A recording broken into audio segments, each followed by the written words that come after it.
Hello, my name is Rose Bamber. I'm a BSW student here at FAU, learning about Parisian culture. The topic is romanticized Paris in the 21st century, and this is perfect for me because all my life I have known Paris to be the city of love, lights, and cafes full of aromatic croissants and pastries. The thesis is Paris is portrayed as well as impacted by the romanticization in Amélie. Amélie uses Paris as a character for her romantic mindset. Amélie adds to the romanticization of Paris through its cinematography, specifically the color scheme, the simple equation Amélie has for life, and the power of manipulation, as well as loneliness and connection. Amélie, directed by Jean-Pierre Jeunet and released in 2001 and based in 1997, Montmartre. Amélie is an imaginative and curious character that takes the audience through whimsical side quests to spread joy and love to others. All right, the next slide. The intentional cinematography of chosen colors represents the intentional Paris, how it was built and made to look, Haussmann's plan for tourism. The colors are whimsical and aesthetically pleasing, representing Paris as an artistic place. Red is the love and passion in Amélie. Green is the dreamy and unreal fever dream, as well as growth and a hopeful quest. Yellow is the sunshine and happiness Amélie strives for in others and herself. The red and green are complementary colors. They contrast to create the vibrant world Amélie lives in. The inspiration of the color scheme was Brazilian artist Jorge Majado. Okay. The narrator goes through some of the characters' sensory likes and dislikes. Amelie's are skipping rocks, cracking creme brulee, and sticking her hands in bags of grains. There is a focus on sensory. Amelie says, I like to look for things no one else catches.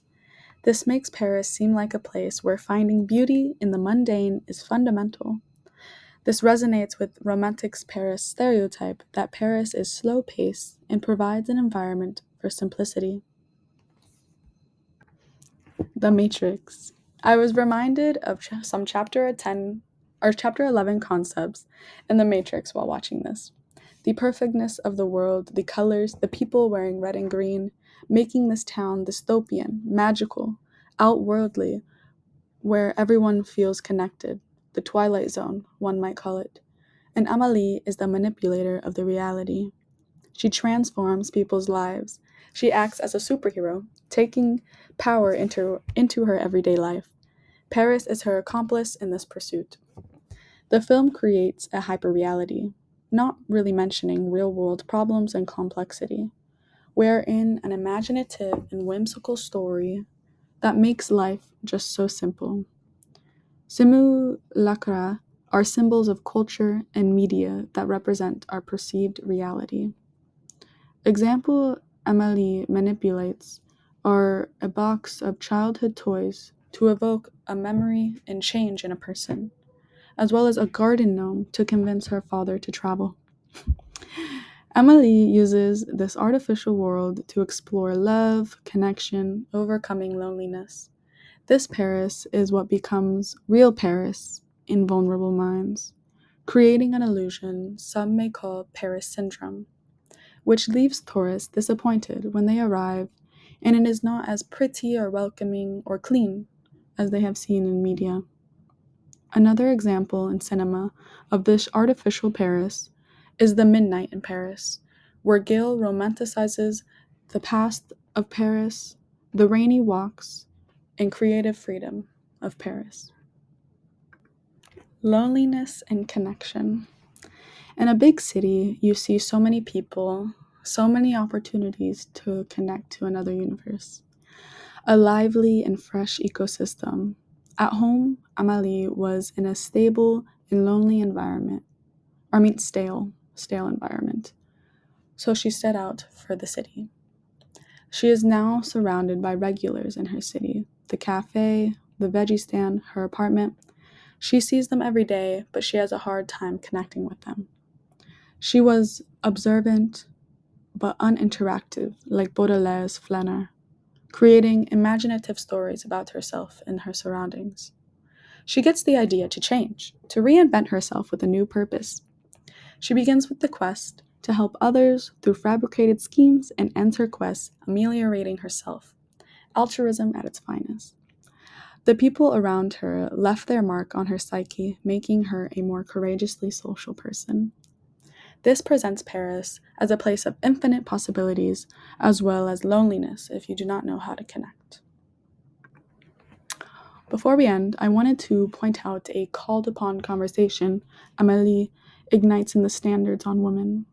When talking to a lady at a magazine booth, she highlights the importance of youth and beauty, and Amélie reacts with a disapproving face.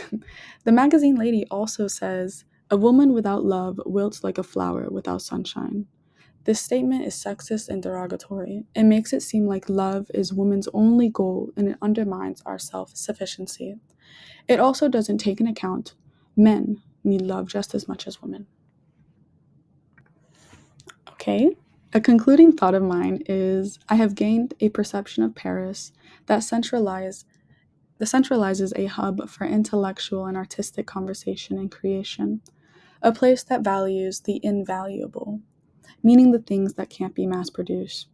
Additionally, the importance of internalizing ideas in art. The Dreamers, Baudelaire, the Lost Generation, including Hemingway and the Fitzgeralds, Albert Camus, Bohemians, and more, all created some form of this romanticized Paris. Now I will end with these concluding reflection questions. No matter if you watched Amélie or not, what do you think this painting represents? How do you romanticize your world? And what is a new insight you have about Paris from this presentation? Thank you so much for listening.